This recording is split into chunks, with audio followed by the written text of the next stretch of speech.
Mari kita memulai dengan memuji Tuhan, pujian nomor 190 dari KPPK. Tuhan Yesus memanggilmu.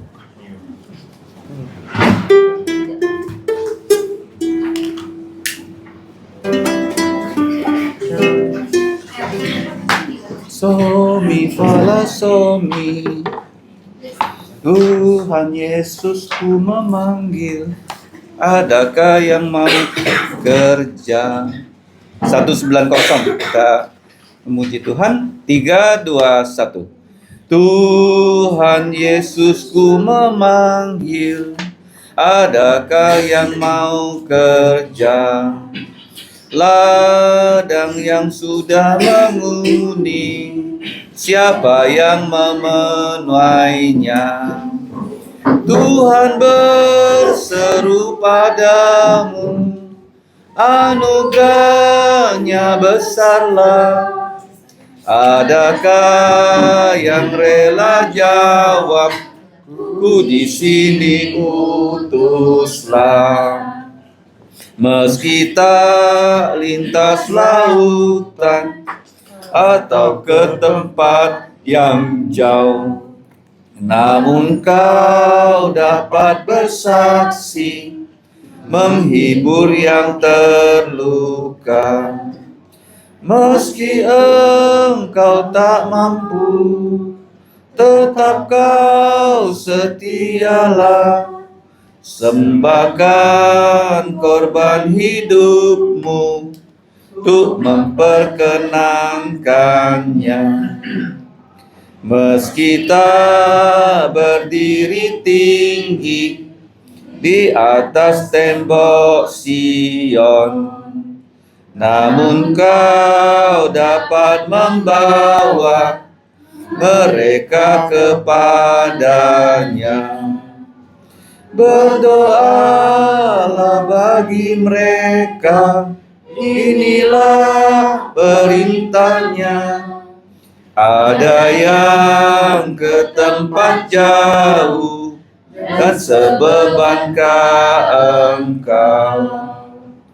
Janganlah engkau berkata, ku tak punya talenta. Ribuan jiwa binasalah, kini Dia mengutusmu. Turutlah kan perintahnya, terimalah utusannya. Ia panggil, cepat kau jawab, ku di sini utuslah. Mari kita berdoa. Bapa di sorga, kami kembali menyerahkan persekutuan kami, kiranya Engkau menuntun kami, Engkau juga berbelas kasihan untuk mengampuni dosa kami, agar nama-Mu dimuliakan. Demikianlah kami berdoa dan bersyukur hanya di dalam nama Tuhan Yesus Kristus. Amin. Mari kita membuka Wahyu pasal 14. Kita akan membaca satu orang satu ayat dari Wahyu pasal 14. Wahyu 14 hanya 18 ayat saja. Saya akan mulai dengan ayat pertama. Demikianlah bunyi firman Tuhan. Dan aku melihat, sesungguhnya lihatlah anak domba berdiri di bukit Sion, dan bersama-sama dengan dia 144.000 orang, yang di dahi mereka tertulis namanya dan nama Bapanya.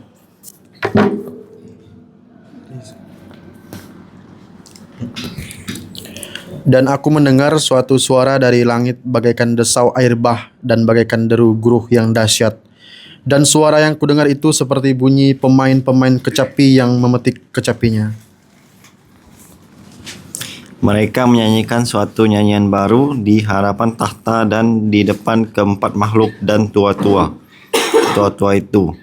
dan tidak seorang pun yang dapat mempelajari nyanyian itu selain pada 144.000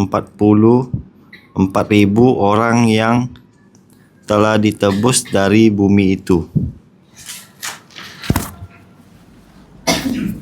Mereka adalah orang-orang yang tidak mencemarkan dirinya dengan perempuan-perempuan karena mereka murni sama seperti perawan. Mereka adalah orang-orang yang mengikuti anak domba itu kemana saja ia pergi. Mereka ditebus dari antara manusia sebagai korban-korban sulung bagi Allah dan bagi anak domba itu. Dan di dalam mulut mereka tidak terdapat dusta, mereka tidak tercela. Dan aku melihat seorang malaikat lain terbang di tengah-tengah langit, dan padanya ada Injil yang kekal untuk diberitakannya kepada mereka yang diam di atas bumi dan kepada semua bangsa dan suku dan bahasa dan kaum. Dan ia berseru dengan suara nyaring, takutlah akan Allah dan muliakanlah Dia, karena telah tiba saat penghakimannya, dan sembahlah Dia yang telah menjadikan langit dan bumi dan laut dan semua mata air. Dan seorang malaikat lain, malaikat kedua, menyusul dia dan berkata, sudah rubuh Babel, kota besar itu yang telah memabukkan segala bangsa dengan anggur hawa nafsu cabulnya. Dan seorang malaikat lain, malaikat ketiga, menyusul mereka dan berkata dengan suara nyaring, jikalau seorang menyembah binatang dan patungnya itu, dan menerima tanda pada dahinya atau pada tangannya,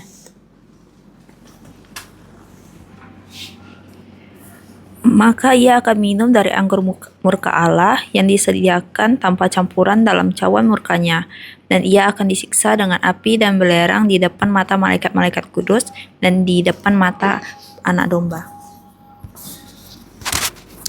Maka asap api yang menyiksa mereka itu naik ke atas sampai selama-lamanya.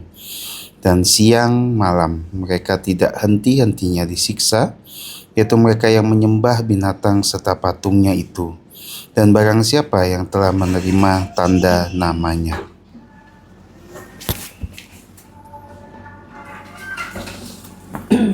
Yang penting di sini ialah ketekunan orang-orang kudus yang menuruti perintah Allah dan iman kepada Yesus.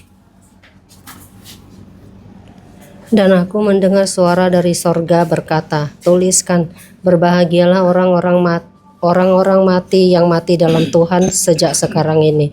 Sungguh, kata Roh, supaya mereka boleh beristirahat dari jerih lelah mereka, karena segala perbuatan mereka menyertai mereka. Dan aku melihat sesungguhnya ada suatu awan putih, dan di atas awan itu duduk seorang seperti anak manusia dengan sebuah mahkota emas di atas kepalanya dan sebilah sabit tajam di tangannya. Maka keluarlah seorang malaikat lain dari bait suci, dan ia berseru dengan suara nyaring kepada dia yang duduk di atas awan itu, ayunkanlah sabitmu itu dan tuailah, karena sudah tiba saatnya untuk menuai, sebab tuaian di bumi sudah masak.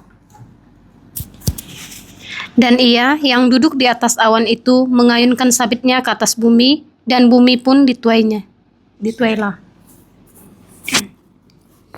Dan seorang malaikat lain keluar dari bait suci yang di sorga, juga padanya ada sebilah sabit tajam.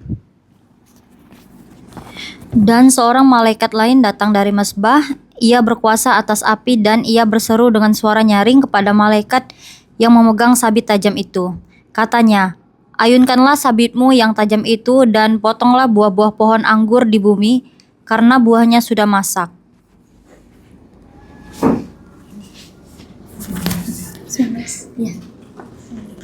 Lalu malaikat itu mengayunkan sabitnya ke atas bumi dan memotong buah pohon anggur di bumi, dan ia melemparkannya ke dalam kilangan besar, yaitu murka Allah. Ayat 20, mari kita baca bersama-sama. 3, 2, 1. Dan buah-buah anggur itu dikilang di luar kota, dan dari kilangan itu mengalir darah, tingginya sampai ke kekang kuda, dan jauhnya 200 mil.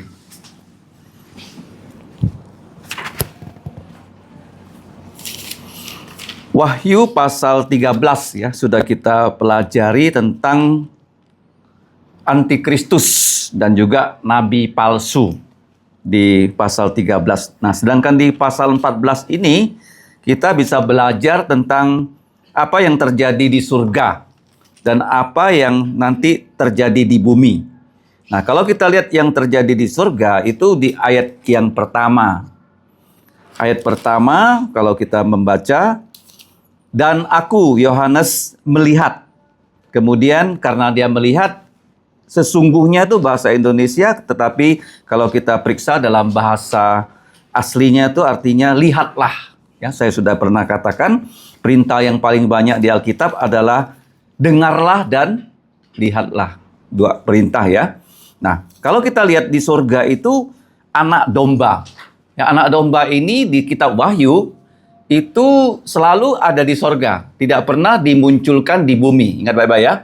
Kalau anak domba Allah itu dia menebus manusia, dan kalau muncul di dalam kitab Wahyu dia selalu ada di surga. Jadi di surga. Nah, kemudian Bukit Sion ini juga bukan di bumi ya, karena Bukit Sion juga kalau kita baca dalam kitab Ibrani juga ada di surga. Paham ya? Nah, kenapa Sion? Sion itu adalah lambang dari kerajaan Daud. Karena nama Yerusalem, dia bisa Bukit Sion, dia bisa Bukit Zaitun, dia bisa Bukit Moria, dan Bukit Kalvari. Karena begitu banyak bukit-bukit di Yerusalem. Ingat baik-baik ya. Tetapi Bukit Sion itu di sanalah terletak yang namanya Istana Raja Daud. Nah, makanya orang Israel disebut Sionis, ya, Sion. Nah, kalau kita lihat Bukit Sion bersama-sama dengan anak domba, satu dari begitu banyak gelar Yesus Kristus ya, yang disembelih sebelum dasar dunia. Nah, kalau kita baca ya di pasal yang keempat, ya pasal 4, coba di flashback. Di situ hanya ada 4 makhluk, yaitu malaikat kerubim dan 24 tua-tua memuji Tuhan dengan pujian kudus, kudus, kuduslah Tuhan Allah yang Maha Kuasa. Nah, kalau di bagian ini sudah bertambah, bukan hanya lagi ada 24 tua-tua dan 4 ya makhluk hidup yang melambangkan Injil, masih ingat ya? Yang melambangkan Injil Matius sebelah kanan, sebelah kiri itu Markus, sebelah depan itu Lukas, sebelah belakang adalah Injil Yohanes, ya 4 makhluk. Nah, tapi di sini selain 4 makhluk itu, 4 malaikat, ada juga 24 penatua. 24 penatua ditambah dengan 144.000. Siapa mereka? Mereka itu juga memuji Tuhan, suaranya keras ya dari surga, dari langit, bagaikan desau air bah dan bagaikan deru guruh yang dahsyat. Dan suara yang didengar oleh Rasul Yohanes itu kalau kita lihat ya 144.000, kita catat di sini ayat 2. Itu mereka masing-masing memegang kecapi emas. Kamu bayangkan ya, mereka bukan hanya memuji Tuhan, tapi setiap mereka memegang ya gitar kecil seperti ini ya, kecapi. Jadi mereka menyanyikan apa? Kalau kita lihat di ayat 3. Ada satu yang khusus di sini. Nyanyian baru ya.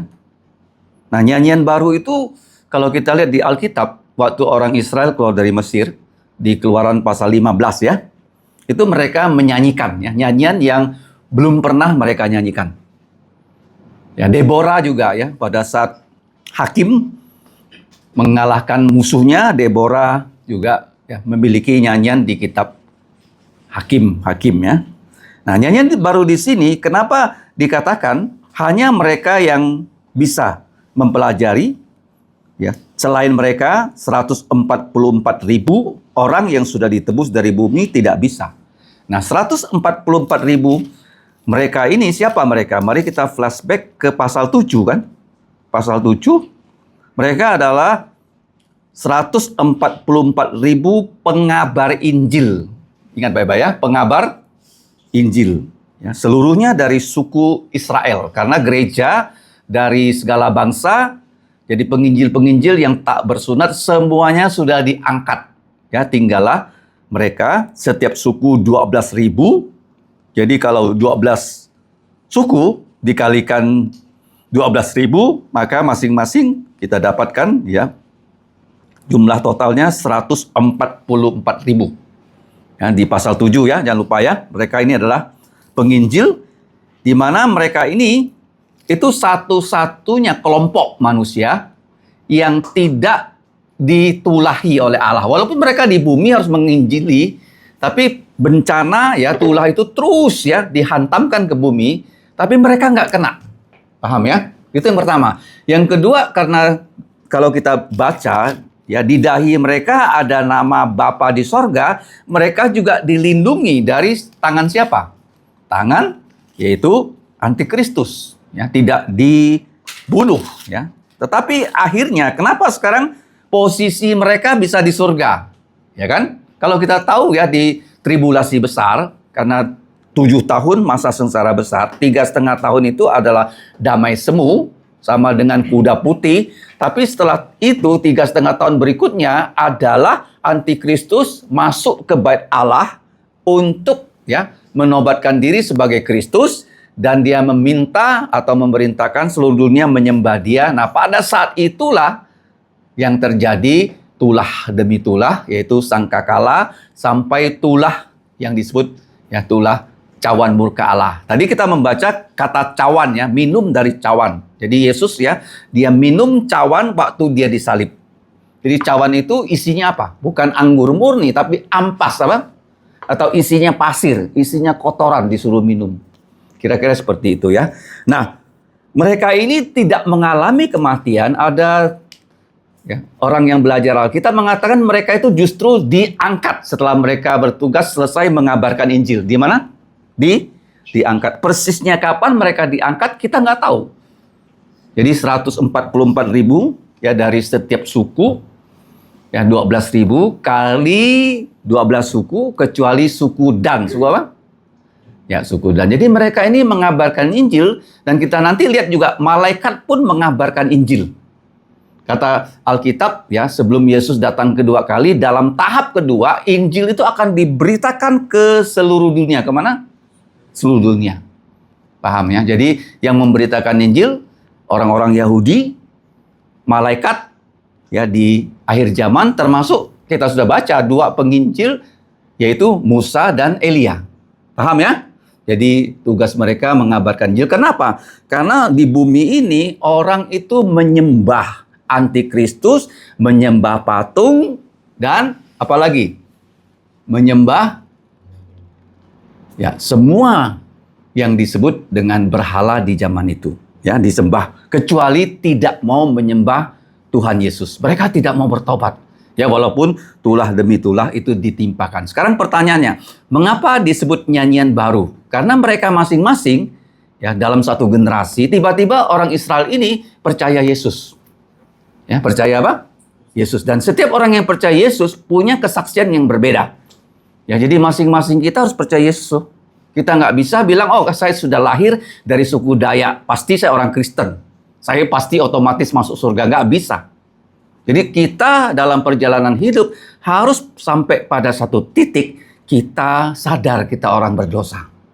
Kita berkata pada Yesus, saya orang berdosa, saya mau bertobat, dan darahmu bisa mengampuni dosa saya, dan kita meninggalkan dosa dan hidup untuk Tuhan Yesus. Itu pasti terjadi loh.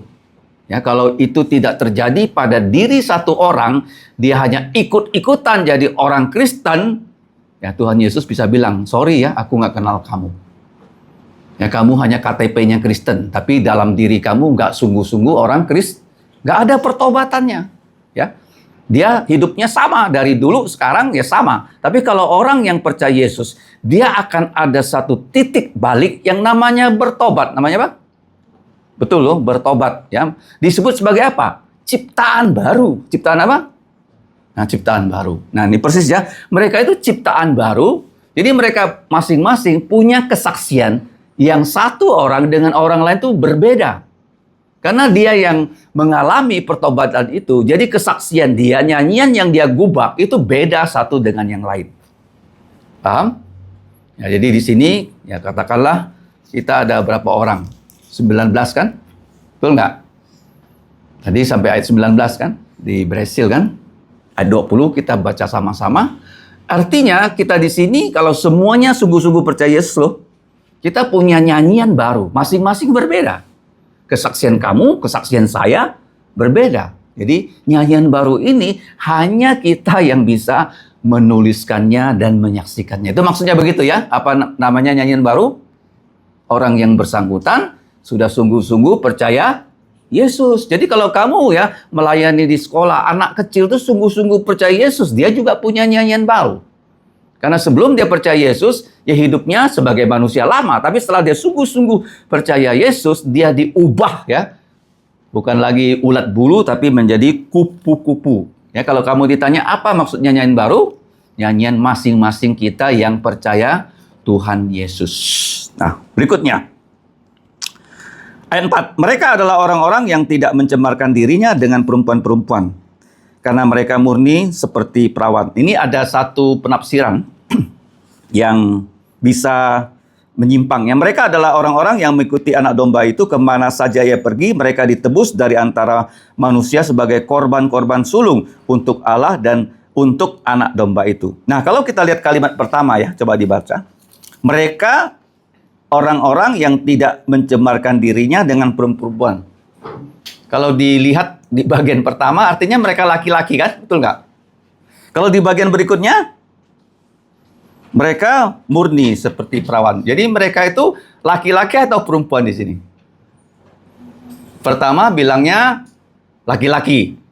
Yang berikutnya perempuan kalau kamu baca. Sebenarnya ini laki-laki perempuan ya dari 144 ribu orang itu. Ya, para penginjil. Kenapa disebut mereka itu murni? Jadi mereka setelah diangkat ya ke sorga, mereka itu sudah sempurna total, tidak akan lagi bisa dicemari dosa. Paham ya? Kalau sekarang kita masih di muka bumi ini, kita belum punya tubuh mulia, kita mau sesuci apapun tidak bisa. Ya pasti satu saat ya kita bisa ya ada pikiran yang tidak sesuai firman Tuhan, perkataan yang tidak sesuai dengan firman Tuhan, dan tindakan yang tidak sesuai. Itu kenyataan di bumi ya, paham ya? Tapi nanti kalau di surga mereka ini adalah murni, betul-betul murni. Ya, murni. Yang bukan di sini artinya mereka adalah orang-orang yang tidak menikah ya. Kemudian mereka ini ditebus dari manusia sebagai korban sulung. Artinya dalam satu generasi ya orang Israel ini ya tiba-tiba semuanya ya percaya Yesus, tiba-tiba mereka diangkat menjadi pengabar Injil. Setelah tugas mereka selesai, tiba-tiba mereka diangkat ke sorga. Inilah mereka. Paham ya? Dan mereka akhirnya bergabung dengan 4 ya, malaikat, 24 tua-tua, mereka memuji Tuhan. Mereka ditebus ya sebagai korban-korban sulung untuk Allah dan untuk anak domba itu.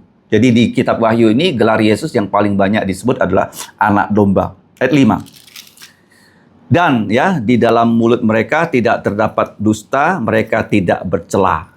Ini bukan peristiwa mereka waktu mereka di bumi ya. Paham ya? Jadi mereka sudah di mana? Di surga. Nah, sekarang kita lihat ya bagian kedua itu ada 3 malaikat. Berapa malaikat? Malaikat pertama dia mengabarkan Injil di langit. Masih ingat nggak apa itu Injil? Injil adalah kabar gembira. Injil adalah kekuatan Allah yang bisa menyelamatkan kita dari dosa. Itu Injil ya. Nah, Injil masih ingat 4 buku? Matius, Markus, Lukas, Yohanes. Kenapa 4 buku? Karena 4 makhluk kan? Makhluk pertama, singa. Yesus adalah raja. Makhluk kedua, lembu. Yesus adalah budak. Jadi begini loh kalau kamu lihat ya. Antara raja dengan budak. Itu paduan dari Yesus. Yesus kok bisa raja? Kok dia bisa budak? Jadi kita sekarang juga begitu. Sebenarnya kita raja, tapi juga budak. Paham?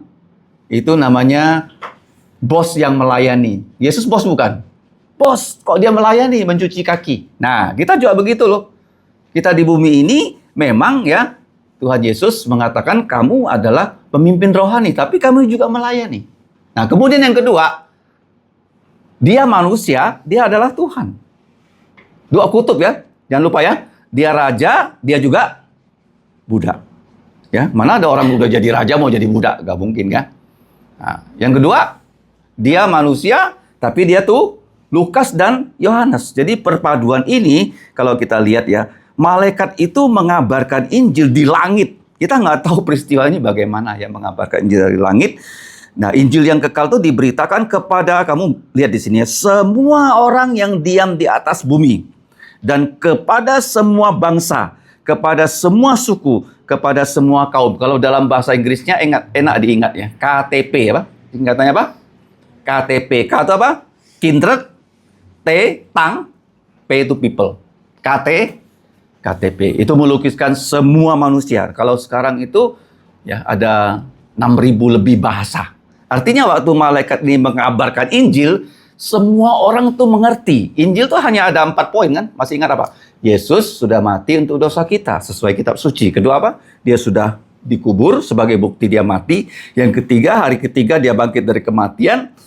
Ya, sesuai kitab suci. Yang keempat, dia menampakkan diri. Itu yang terus dikabarkan ya oleh Yesus, oleh malaikat, oleh pengabar Injil. Itu malaikat yang pertama. Dan ia berseru dengan suara nyaring, ya, takutlah akan Allah dan muliakanlah dia, karena telah tiba saat penghakimannya, dan sembahlah dia yang telah menciptakan langit dan bumi dan laut dan semua mata air. Nah, kenapa disebut di sini dengan lengkap ya unsur-unsur bumi? Karena pada saat itu laut ya dibuat jadi darah, kemudian bumi binatang tumbuh-tumbuhannya dibakar, kemudian mata air juga menjadi darah.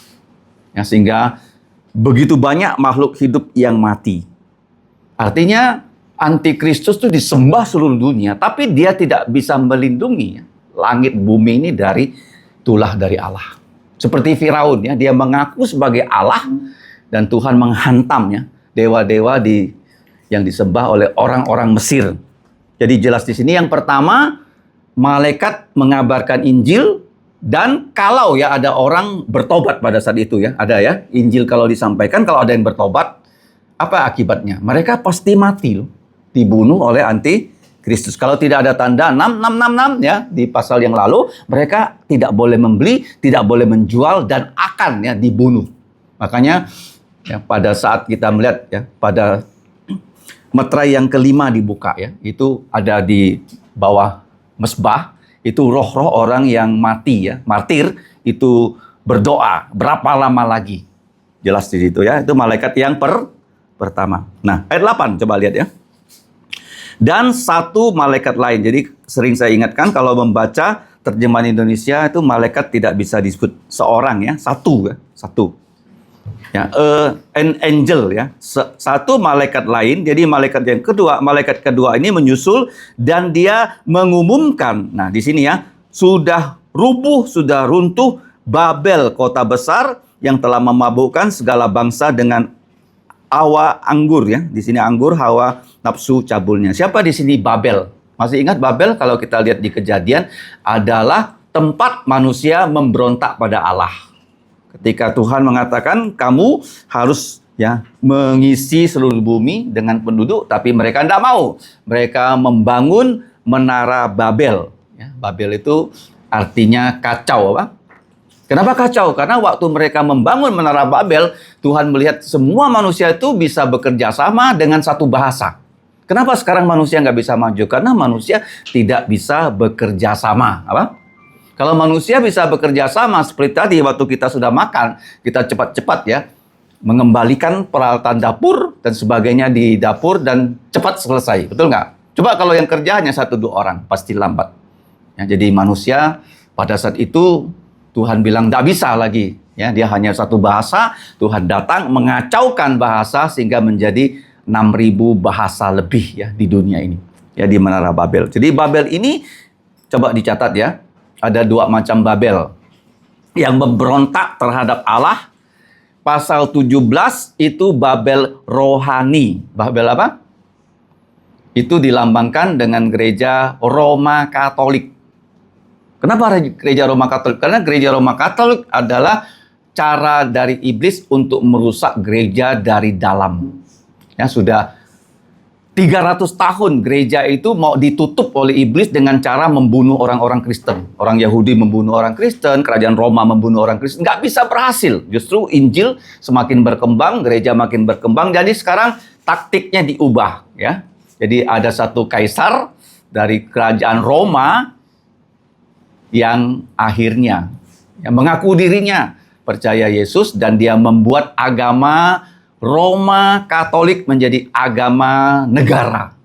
Sehingga pada saat itulah orang-orang yang tidak percaya Yesus masuk dalam gereja dan mereka memperkenalkan tradisi mereka masing-masing ke dalam gereja. Contohnya ya, kalau kita lihat di Pontianak ya pernah beredar video yang heboh. Ya, ada permainan barongsai di dalam gereja. Ya kan? Padahal barongsai itu lambang dari apa kan? Singa. Naga itu lambang iblis, kok bisa dimasukkan ke gereja. Jadi kita lihat Babel pertama, Babel rohani, gereja Roma Katolik akan dihancurkan di pasal 17 Wahyu. Pasal apa? 17 ya. Diumumkan kehancurannya di sini. Tapi peristiwa kehancurannya terjadi belakangan di kitab Wahyu pasal 17, Babel rohani dihancurkan. Pasal 18 itu adalah Babel pemerintahan, yaitu antikristus itu sendiri. Antikristus itu kalau kita baca, dia jenius dalam segala hal. Nggak ada yang bisa lawan dia. Dia jenius ekonomi, dia jenius militer, ya, dia jenius teknologi, dan dia tidak pernah berperang untuk yang menguasai dunia. Karena dikatakan penunggang kuda putih itu tidak memegang panah, tapi hanya busur. Ya, jadi dia cuma mengancam negara-negara lain dan negara-negara lain akan bersatu dengan dia yang membentuk pemerintahan antikristus. Oke, jadi pengumuman yang kedua. Ya, kenapa disebut cabul? Kenapa disebut nafsu cabul? Karena menyembah berhala, apa? Menyembah berhala. Jadi sekarang orang menyembah segala macam berhala. Memang zaman modern orang tidak lagi menyembah patung, tapi mereka menyembah berhala-berhala dalam bentuk yang lain, seperti materialisme, menyembah materi, ya, hedonisme, menyembah yang namanya apa? Kesenangan. Jadi begitu banyak ya berhala-berhala dalam bentuk yang lain, ya, popularitas dan sebagainya. Ya, namanya sekarang apa? Idol kan? Betul nggak? Nah, idol. Oke. Nah, malaikat ketiga ayat 9. Dan satu malaikat yang lain, yang ketiga, menyusul dan berkata dengan suara nyaring, ya, jika seorang menyembah binatang dan patungnya itu, dan menerima tanda pada dahinya atau pada tangannya, maka ia akan minum dari anggur murka Allah yang sudah disiapkan di dalam cawan murka Allah tanpa campuran. Karena nanti cawan murka Allah ada berapa? Ada 7 kan? Ada berapa? 7 ya, ditumpahkan ya, satu persatu. Ya, karena yang pertama 4 ada pengumuman tentang 7 materai, 7 trompet, yang terakhir 7 cawan murka Allah. Nah, kita lihat di sini ya. Dan ia akan disiksa, jadi sekarang ayat yang ke-10 ya. Disiksa dengan api dan belerang. Ini lambang apa nih, api dan belerang? Lambang dari api neraka ya. Di depan mata malaikat-malaikat kudus. Nah, di sini catat ya, ada malaikat-malaikat kudus, ada malaikat-malaikat yang jatuh, yaitu iblis dan kawan-kawan. Ya, yang jatuh sepertiga, yang kudus ada 2/3, dan di depan mata anak domba. Nah, sekarang kita lihat ya, asap ya dari danau api itu, ayat 11, akan naik ke atas yang menyiksa, dan naik ke atas itu siang dan malam, dan mereka tidak berhenti-henti disiksa, yaitu mereka yang menyembah binatang serta patung itu, dan barang siapa yang telah menerima tanda dari namanya. Masih ingat ya? Tandanya 666 ya. Kenapa 6? Karena 6 itu tanda dari hari manusia diciptakan. Ya, tidak bisa sempurna menjadi 7 ya, kecuali ya kita nanti ya percaya kepada Allah dan kita dijadikan anak-anak Allah yang sempurna seperti Yesus. Kalau manusia yang berdosa tidak bisa. Nah, sekarang kita lihat ya. Ayat 12 ya. Yang penting di sini adalah ketekunan orang-orang kudus, garis bawahi. Orang-orang kudus itu menjadi satu doktrin yang sekarang diselewengkan oleh gereja Roma Katolik? Karena gereja Roma Katolik mengatakan orang-orang kudus yang bisa menentukan apakah mereka itu jadi santo, jadi santa, itu adalah gereja Roma Katolik setelah orang itu mati. Ya, jadi gereja Roma Katolik melihat ya sejarah kehidupannya, pelayanannya, apakah dia membuat mujizat seperti ya Teresa, suster, oh dia ini ya ada melakukan mujizat ya, perbuatannya seperti ini, maka gereja Roma Katolik oleh Paus Teresa diangkat jadi santa. Diangkat apa? Nah, itu gereja yang ngangkat loh. Dan kalau jadi santa, dia punya perbuatan baik itu berlimpah-limpah untuk dia naik ke surga. Sehingga ada sisanya. Sisanya apa? Untuk dijual menjadi tiket pengampunan dosa. Padahal ya semua orang yang percaya itu disebut orang-orang kudus. Orang apa? Ya. Bahkan ya di mana kata orang kudus pertama kali dipakai di Alkitab? Bukan hanya di Perjanjian Baru loh. Coba lihat ya satu ayat yang penting. Kitab Ulangan ya, 33 ayat 3. Sejak kita percaya Yesus di Perjanjian Lama, Perjanjian Baru, kita disebut orang-orang kudus. Ya, tidak perlu tunggu ya di kanon oleh gereja. 33 ayat 3. Kita baca. 1, 2, 3. Sungguh ia mengasihi umatnya, semua orangnya yang kudus, di dalam tanganmu lah mereka, pada kakimu lah mereka duduk, menangkap sesuatu dari firman-Mu. Ingat ya, kata orang kudus itu adalah orang yang percaya, bukan gereja Roma Katolik yang tentukan ya ada Santa Monica, ada Santo Petrus. Enggak, sejak kita percaya Yesus, kita jadi orang kudus, itu di zamannya Musa. Coba kita baca. Kata orang kudus paling banyak ya dicantumkan di kitab Mazmur. Kitab apa? Ya, kitab apa? Mazmur. Nah, saya kasih contoh Mazmur 149. Coba kita baca. Mazmur 149. Kalau di sini diganti dengan orang saleh dan seterusnya. Coba baca ayat 1 ya. Haleluya, nyanyikanlah untuk Tuhan nyanyian baru, pujilah Dia dalam gereja perkumpulan orang-orang saleh. Ya. Jadi kamu lihat di situ. Di sini begitu banyak istilah orang-orang saleh. Ya, sebenarnya itu orang-orang kudus. Ayat 5. Kita baca sama-sama. Hendaklah orang-orang kudus beria-ria dalam kemuliaan. Hendaklah mereka bersorak-sorai di atas tempat tidur mereka. Ingat ya, jadi kata orang kudus itu diulang-ulang di kitab Mazmur. Bukan hanya di kitab Wahyu. Di kitab Wahyu pun ya, sampai pasal terakhir itu ada sebutan orang-orang kudus. Oke, kita kembali ke Wahyu pasal 14. Nah, ayat 13 ini ayat yang sering kali dipakai pada saat orang itu dipanggil pulang ke rumah Allah Bapa. Sama-sama kita baca. Dan aku mendengar suara dari sorga berkata, tuliskanlah, berbahagialah orang-orang yang mati dalam Tuhan sejak sekarang ini. Sungguh kata Roh, supaya mereka beroleh istirahat dari jerih lelah mereka, karena segala perbuatan mereka menyertai mereka. Nah, ini bisa diaplikasikan di zaman sekarang, tapi sebenarnya ini ditujukan pada orang-orang yang hidup di zaman tribulasi besar. Mereka itu harus mati karena percaya Yesus. Harus apa? Mati. Ya, karena mereka sudah percaya Yesus, mereka tidak mau menerima tanda 666, jadi mereka dibunuh oleh antikristus. Bahkan orang Yahudi paling banyak mati. Paling banyak mati. Karena di zamannya Hitler yang mati itu orang Yahudi ada 6 juta. Diperkirakan antikristus ya di tribulasi besar membunuh orang Yahudi lebih dari 6 juta. Jadi kalau mereka tidak mau percaya kepada antikristus, maka mereka harus membayar dengan nyawa mereka. Ya, memang ayat ini bisa kita pakai untuk orang yang sekarang mati, tapi ini lebih spesifik ditujukan kepada mereka yang sudah ditentukan mati di zamannya tribulasi besar. Nah, jadi kita sudah belajar 2 bagian. Bagian yang pertama ada kebaktian di sorga, bagian kedua pengumuman dari malaikat, ada 3 malaikat ya.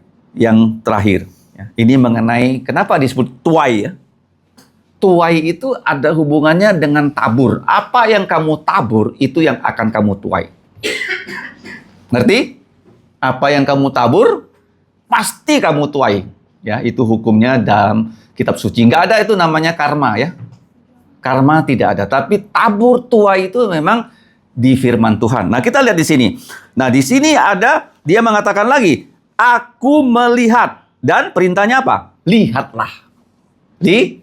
Ya, sesungguhnya itu terjemahan dari lihatlah. Lihatlah perintah dari Tuhan kepada kita melalui Rasul Yohanes. Ada suatu awan putih. Kalau kita lihat awan di Alkitab begitu banyak ya bentuk-bentuk awan. Ada awan putih, ada awan cerah, ada awan gelap, ada awan yang tebal ya. Waktu Bait Allah selesai dibangun, tabernakel selesai dibangun tuh itu awannya tebal ya. Nah, awan di sini melambangkan bagaimana kehadiran Tuhan, dan di atas awan itu duduk satu ya pribadi yang bentuknya seperti putra manusia dengan sebuah mahkota emas di atas kepalanya dan sebuah sabit tajam di dalam tangannya. Nah, jadi di sini ada 2 macam penuaian. Penuaian pertama di bumi, karena menuai itu ada banyak macam tanaman yang dituai. Bisa saja menuai gandum, bisa saja menuai padi, tapi nanti ada menuai yang namanya anggur. Namanya apa? Anggur. Jadi tuaian pertama tidak disebut apa yang dituai, kemungkinan besar adalah gandum. Maka ya, keluarlah 1 malaikat dari bait suci, ya ini malaikat keempat ya. Malaikat berapa? Tadi sudah 3 ya, 4 malaikat, dan ia berseru dengan suara nyaring kepada dia yang duduk di atas awan itu, ayunkanlah sabitmu dan tuailah. Karena sudah tiba saatnya untuk menuai, sebab tuaian di bumi sudah masak. Dan ia yang duduk di atas awan itu mengayunkan sabitnya ke atas bumi, dan bumi pun dituailah. Oke. Jadi tuaian yang pertamanya apa kira-kira?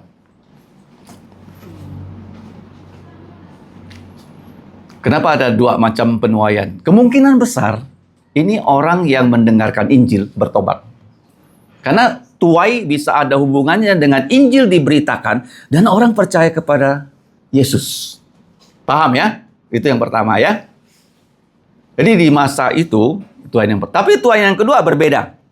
Dan seorang malaikat, ya, jadi kata seorang itu diganti ya, 1 ya. Dan 1 malaikat lain, ya malaikat 4 keluar dari bait suci yang di sorga, dan padanya ada 11 sabit tajam. Dan 1 malaikat lain datang dari mesbah, ia berkuasa atas api, dan ia berseru dengan suara nyaring kepada malaikat yang mengangkat sabit tajam itu, katanya, ini sekarang beda nih, apa yang dituai?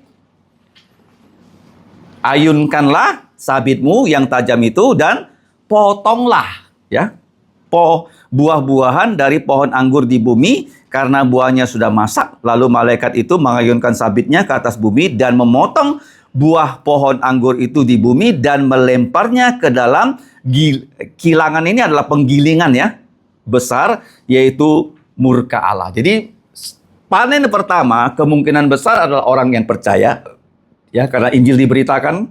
Yang kedua apa? Yaitu orang yang tidak percaya, diibaratkan seperti buah anggur setelah dipanen dimasukkan ke dalam jus. Ya, zaman dulu tidak ada mesin jus, yang ada apa? Batu kilang ya, yang seperti orang Tionghoa bilang mosa itu, dikilang di situ, dan kamu lihat ya, air dikatakan itu adalah kilang murka Allah, dan buah-buah anggur yang dikilang di situ akan ya begitu banyak air anggurnya sehingga air anggur itu menyembur seperti darah. Seperti apa? Seperti darah setinggi apa? Kekang kuda. Dan jauhnya bisa menyembur sejauh 200 mil. 200 apa? Nah, ini adalah gambaran dari perang Harmagedon. Perang apa? Ya, Harmagedon. Jadi perang Harmagedon itu terjadi di Israel. Kalau kita ukur 200 mil itu adalah ukuran tanah Israel dari Elat sampai ke selatan. Elat itu paling utara dari Israel ya. Ada satu pelabuhan kecil ya di laut Mediterania, begitu cantik tuh. Kalau kamu lihat ya Elat tuh ya. Nah, di sini Elat itu paling ujung sampai ke Negev ya, bagian paling selatan, diperkirakan itu ukurannya adalah 200 mil. Jadi perang itu di situ. Jadi darah itu menyembur ya setinggi karena semua bangsa akan berperang di Israel pada akhir zaman. Namanya perang Harmagedon. Perang apa? Iya, kita nggak tahu kenapa orang berperang di Israel. Paham ya? Ada yang mengatakan bahwa ditemukan satu unsur yang sangat berharga di Laut Mati. Di mana? Karena Laut Mati kan sudah dari dulu mati terus kan, tapi di dalamnya tuh, kalau sekarang yang dicari pemerintah itu apa? Mineral apa? Mineral apa namanya? Donald Trump mau cari mineral. Dia bilang sama Indonesia, kamu harus jual saya ke mineral ini. Untuk buat baterai, untuk buat apa. Ya, macam-macam. Ya, earth, mineral. Nah, kemungkinan itu. Kita nggak tahu kenapa mereka serbu, tapi memang ya antikristus ya dengan semua pengikutnya akan menyerbu untuk tujuannya sebenarnya satu, membinasakan semua orang Israel. Kalau bisa orang Israel tidak ada hidup. Karena ada sisa ya, sisa orang Israel yang hidup yang tidak menyembah kepada siapa? Antikristus dilindungi loh. Jadi nggak semua orang Israel mati loh. Karena mereka kalau semua mati, tidak ada namanya kerajaan 1000 tahun. Paham? Jadi orang Israel itu adalah fokus pengabaran Injil, dan mereka yang percaya Yesus tidak mau menerima tanda, tapi mereka mau dibunuh, tapi tidak semuanya bisa mati. Karena Tuhan Yesus bilang dia akan datang menjadi raja orang Israel. Jadi waktu Antikristus bersama semua anteknya menyerbu orang Israel itu secara matematika pasti mati konyol. Pasti apa? Tapi kenapa mereka bisa tidak mati? Karena Yesus yang melindungi. Jadi waktu mereka sudah mau mati, mereka berseru, di mana Mesias? Ada kata apa keluar? Hosana. Apa artinya Hosana? Selamatkanlah kami. Maka Yesus datang ya dari sorga kemana? Ke Bukit Zaitun. Dan dia menggunakan firman-Nya mengalahkan ya semua pengikut dari Antikristus. Antikristusnya ditangkap. Terus nabi palsunya ditangkap, dimasukkan ke danau api. Ya, setelah itu Yesus memulihkan Yerusalem dan dia mendirikan yang namanya kerajaan 1000 tahun. Paham ya? Jadi ini perang yang paling dahsyat di muka bumi untuk membasmi orang Israel. Kalau orang Israel sampai mati, maka ya Yesus itu tidak bisa kita panggil sebagai Yesus orang Nazaret, raja orang Yahudi. Paham ya? Jadi ini intinya ya, perang yang sangat mengerikan. Jadi kita belajar 3 hal. Yang pertama, sesuai dengan Alkitab Bahasa Indonesia, ada kebaktian di sorga yang pengikutnya, pesertanya, malaikat, penatua, dan 144.000 penginjil. Yang kedua, pengumuman dari 3 malaikat yang diakhiri dengan kata berbahagia untuk orang yang mati pada saat itu. Tapi kita tahu akhirnya ada yang tidak mati, ada yang tidak karena mereka inilah yang masih hidup yang harus masuk ke dalam kerajaan 1000 tahun. Ya kalau semua itu mati ya berarti kerajaan 1000 tahun nggak ada orang lagi karena semuanya nanti akan dibinasakan ya. Jadi yang masuk kerajaan 1000 tahun yang hidup yang tidak percaya Yesus semuanya dibasmi oleh Tuhan Yesus, nggak ada lagi. Ya, dimasukkan ke neraka dan yang lain dimasukkan ke danau api. Jadi kita sudah belajar Wahyu pasal 14. Mari kita berdoa. Bapa, sungguh kami bersyukur bisa belajar dari kitab Wahyu.